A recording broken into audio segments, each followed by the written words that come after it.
it's Nikki with Our Soul Intent. I am so excited about this webinar series, Life on the Run. So thank you so much for being here, and thank you to everyone that participated in my survey. I sent out hundreds of emails with the survey, and I posted it on my social media, and I got so much feedback, and I totally appreciate and loved hearing your voice as I created and designed this program for you. My intention is really to empower you with lots of information and to hear what your concerns and your objections are. I wanted to hear what you're training for. I wanted to know what your challenges are. And that really helped me out a lot. So as I'm going through this webinar process, I really want to hear feedback constantly. If you have a question, if there's something you didn't quite get, this is definitely a conversation. I'm going to provide you with lots of information, and I will empower you. And I invite you to open your heart. I invite you to open your life. Essential oils are powerful and they're amazing gifts of the earth. And this really is this tool of connecting to the earth. But I'm going to make it practical and very real, because I don't want you to just get all this information and not know what to do today. So I'm going to be going back and forth between this, and I do have some slides to show you. So thank you again. I will say that one of the issues that came up was time. And so I want to honor your time. I am going to give you lots of information, but yes, I will honor your time, and I will keep this video as short as possible, but I want to answer a lot of your concerns. So Life on the Run, okay? This is my website, Our Soul Intent, and my message is to design your epic life. And what that looks like is your story. And I love the word epic because it makes me feel like there's a hero, that there's courage, that it takes you being brave and fearless. And I think that we all have a story. And that's what I love about this message, Design Your Epic Life. How? Connecting to the earth, connecting to your heart, and connecting to your body. So with that being said, let me say that in this series, you're going to get an inside look at how I've used essential oils with practical and simple tips to increase my performance and support my health with natural solutions. You know, a lot of you in this survey said that you were training for your 5K.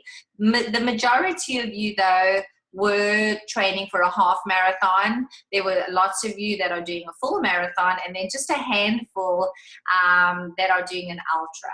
So this is going to give you the essentials to living a life on the run that is bold and loving and energetic and epic.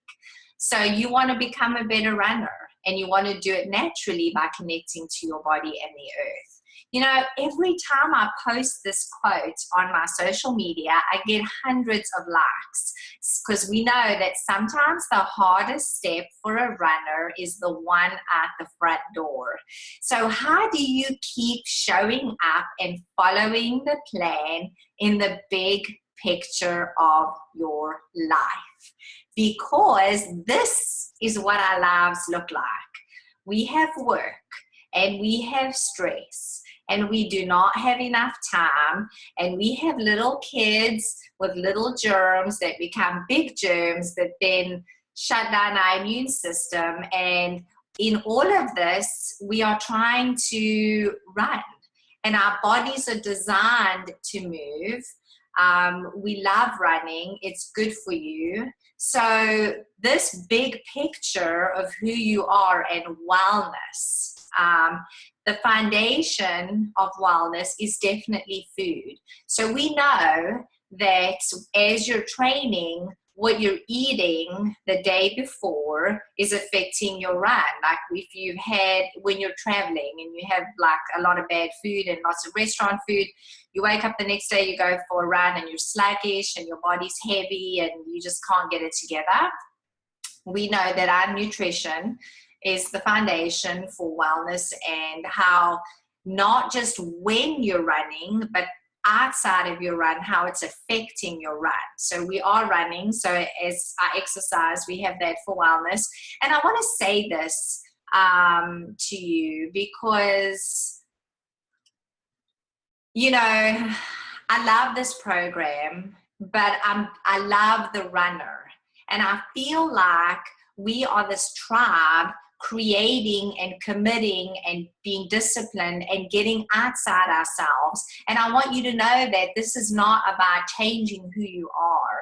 This is about kicking it up a notch. This is about staying where you are as a runner and doing amazing things and crushing epic finish lines. And I know what it takes to be this runner, and I believe that it's an awesome thing that we're doing for our bodies, and it makes me a better mom, and everything that goes with being a runner.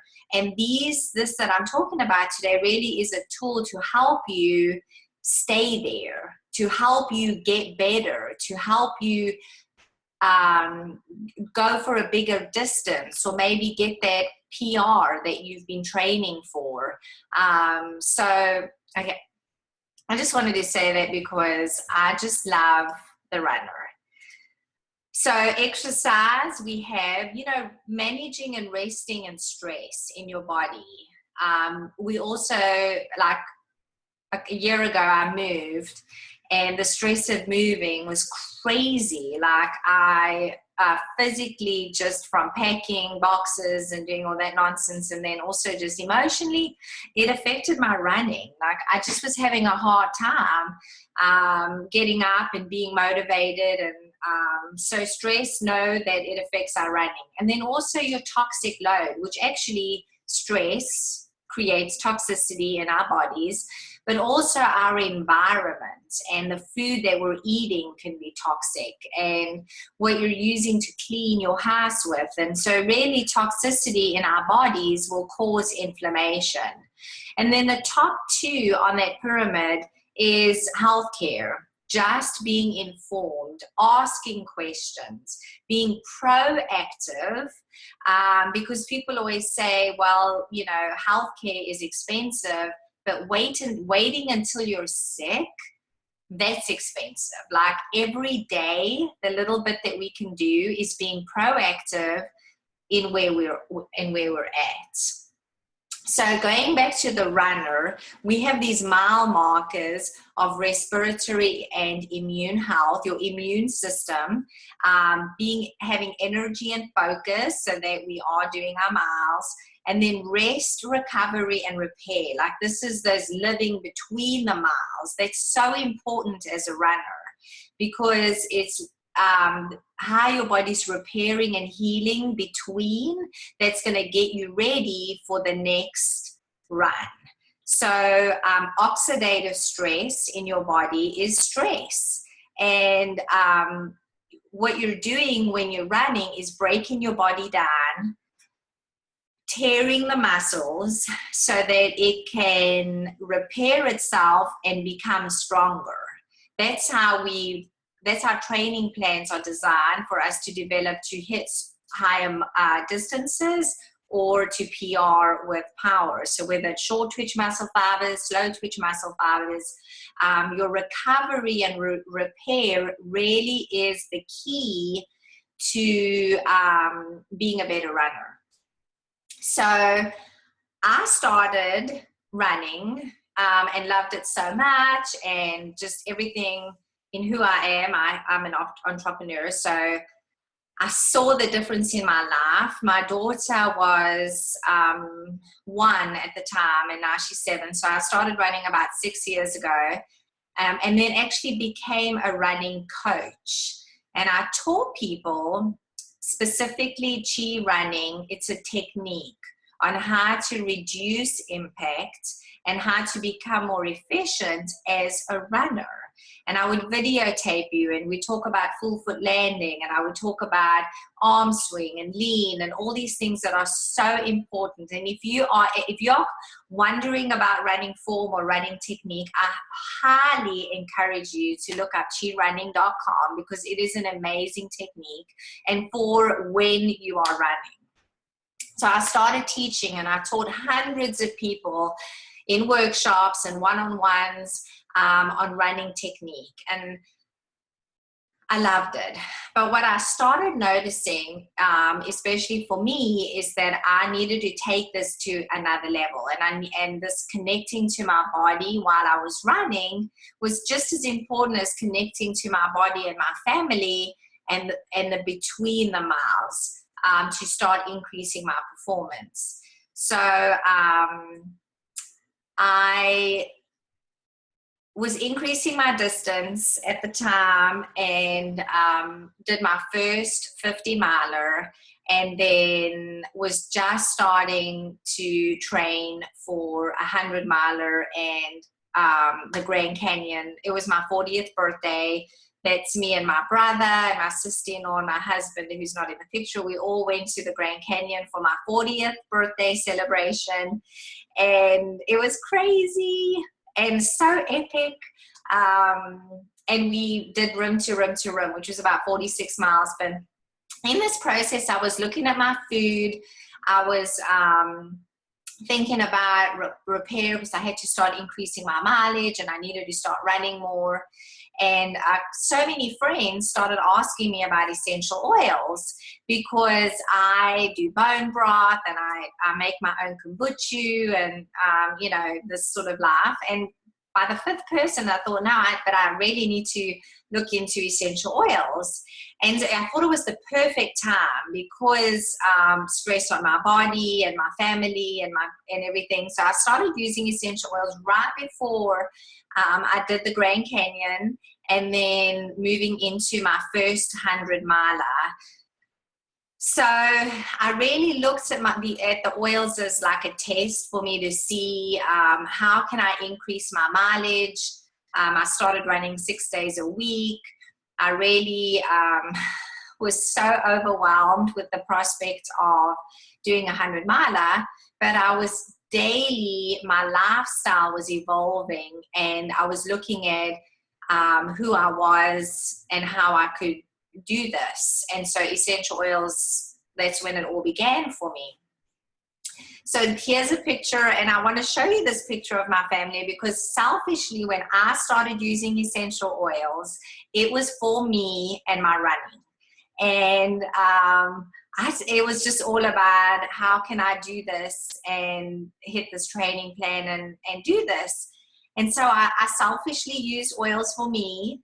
But what I noticed was, as a mom with my two beautiful girls, this empowering that I felt of having natural solutions for them. And then my husband started asking me some questions, and then he kind of tried some oils, and all of a sudden I could not imagine my home without essential oils, and how I was using them from the minute I woke up in the morning till the minute I went to bed at night. So this really big picture of not just about me, but about my family. So, here's the question: happy life equals happy runner, or is it happy runner gives you a happy life? Because it's like this circle. When you're stressed out and things aren't working, you don't want to run, but you really need to run, because running makes you feel good. So then when you're running, all of a sudden everything has perspective and your life is better. So it's this beautiful circle, right? Like of your life and your running, and how they so intertwined, and how they so affect the other. So essential oils are so simple. And in the survey that I sent you, one of the big objections was that you don't know where to start. So I'm really going to give you some information and show you the beautiful simplicity of essential oils, and how you cannot go wrong, and how you cannot do anything wrong or using it, which oil and so forth. So no, this is going to simplify your life. This will simplify your home. I'm going to talk about what essential oils are. And they are the aromatic compounds found in the roots, the stems, the flowers of plants. So, for example, if you think about your basil in the kitchen, I think I have a picture of that. There you go. I was familiar with basil and peppermint and thyme in my kitchen, and when you crushed open the leaf, what you smell, that is the aromatic compound. That is the essential oil within the plant, and I like to think about it as the blood of the plant. Okay, so it's the life source of these plants.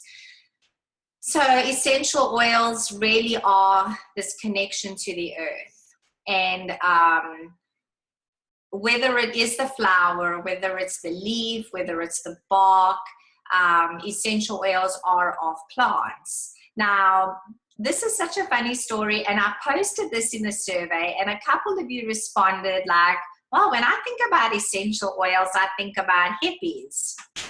And when I first got my oils, I was so excited. We were in Publix, and I was walking down the aisles, and I said to my husband, oh, I think I'm going to make some conditioner with my oils.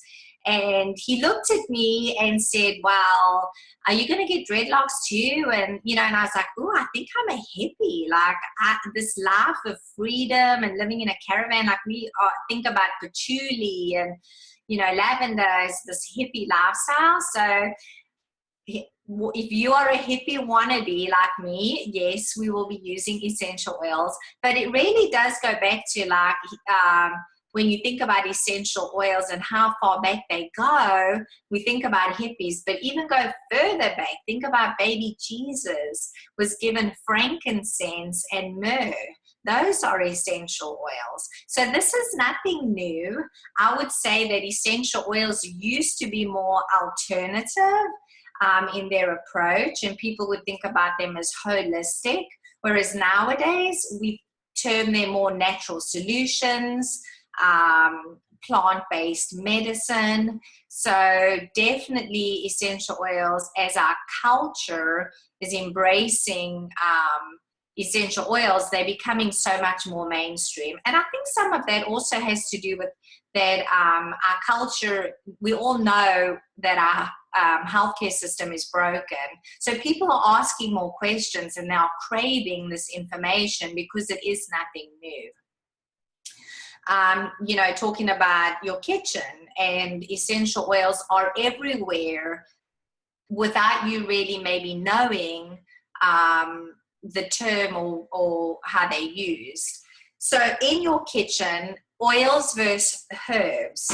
So just know that essential oils are 50 to 70 times more powerful than essential herbs. Than herbs in your kitchen. So, for example, 1 drop of pure peppermint oil is the equivalent to 24 cups of peppermint tea.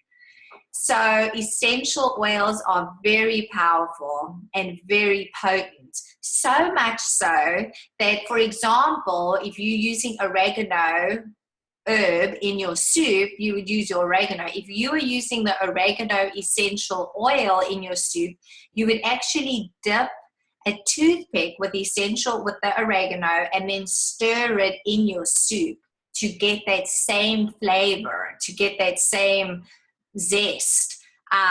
So essential oils, definitely more powerful than herbs, but very, very safe.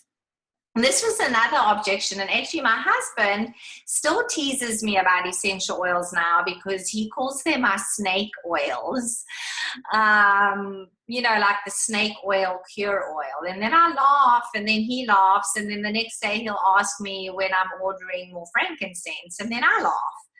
So this idea of it being a snake oil, I will put it out there. I know it's an objection. I know that people have concerns, but there is nothing weird or evil or anything about essential oils. They are of the earth. They are pure.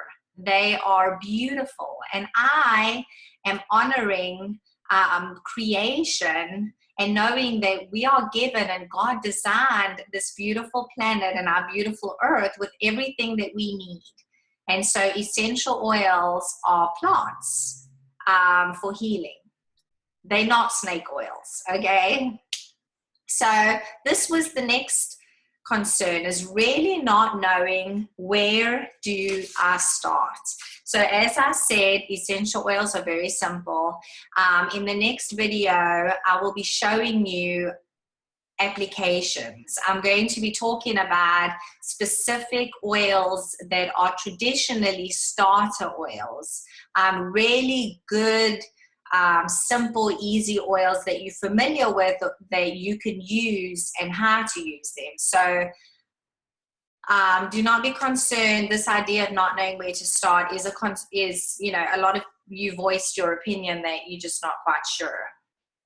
And another thing was, when I would think about oils before I started using oils, is it was something that I cooked with. So olive oil in my pantry, or coconut oil that you have in your kitchen. Those would be carrier oils, which when we're talking about diluting essential oils, that would be a great way to dilute your oils. But essential oils are little bottles. There's a couple ways that you distill the oil out of the plant, but it is not the same as the oils that you cook with or that you're thinking about as far as olive oil or coconut oil. In fact, this was one of my dilemmas. I've always suffered with skin blemishes and, puberty, and then even into my adult life. And so when someone told me that I need to use an essential oil on my skin, on my base, I said, no way, man. I use peroxide, drying, Accutane. Like, you do not put oil on your face. And this was really a difference to feel, because when I use the essential oil on my skin, it actually gets absorbed so much quicker than an oil that you cook with. Like coconut oil really sits on your skin and you can feel it very oily, whereas essential oils, they get absorbed very quickly into the skin. And that was a real difference that I noticed thinking about essential oils versus oils that you cook with. So thinking about oils in the market, let's talk about your experience or what's out there. So we have synthetic oils, and this really makes up the majority of oils. So for example, your ginger in ginger body lotion at Bath and Body Works, or the perfume industry.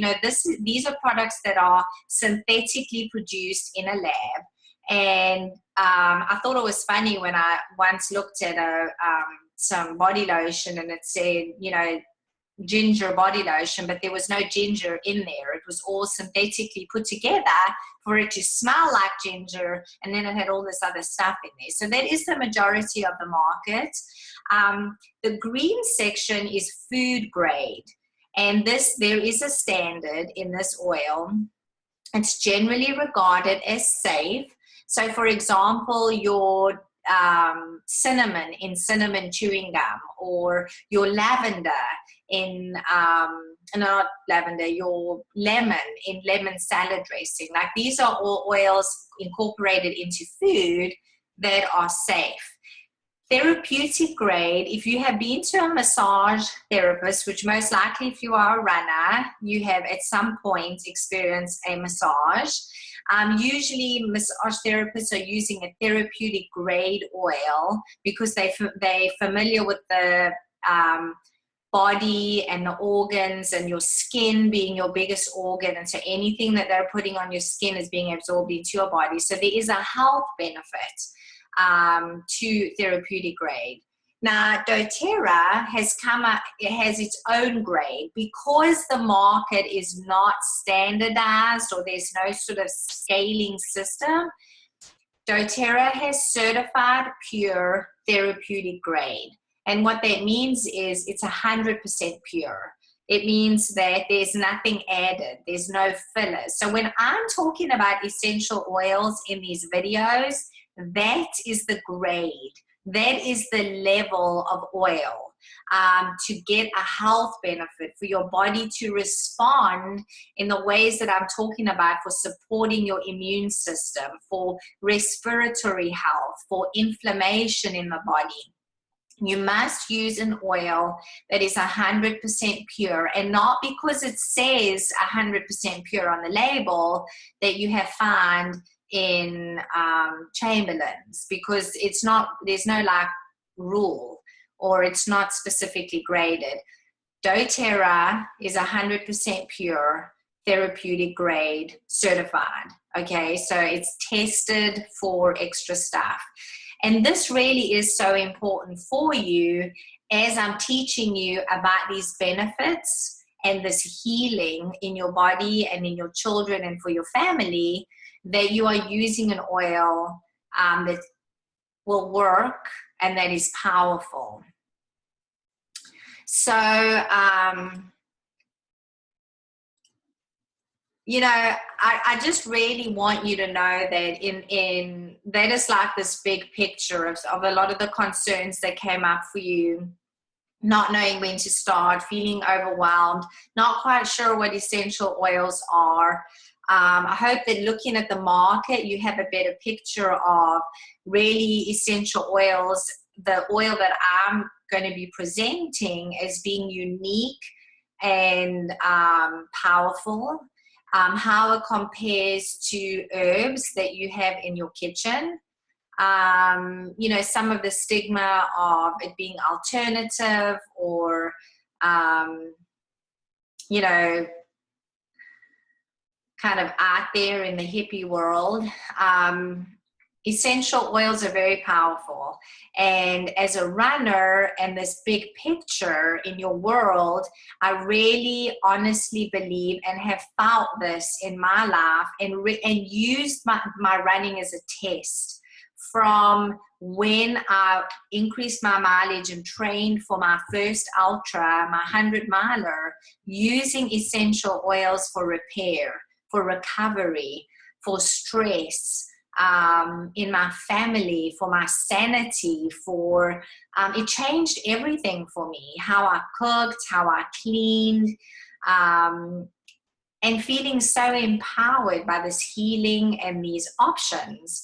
Because as a runner, you need to keep running. You need to be crushing finish lines.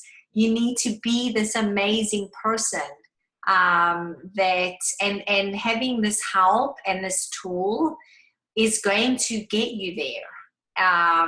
So that is all for today. I hope I answered some of your questions, or at least some of your objections to essential oils.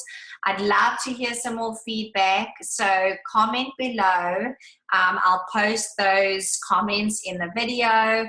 And then in the next video, I will specifically be talking about application, how to use essential oils. There are 3 ways to use essential oils, and then focusing on 10 oils that I know would be perfect to start with, the foundation of oils, and why I feel like these oils will help and support you.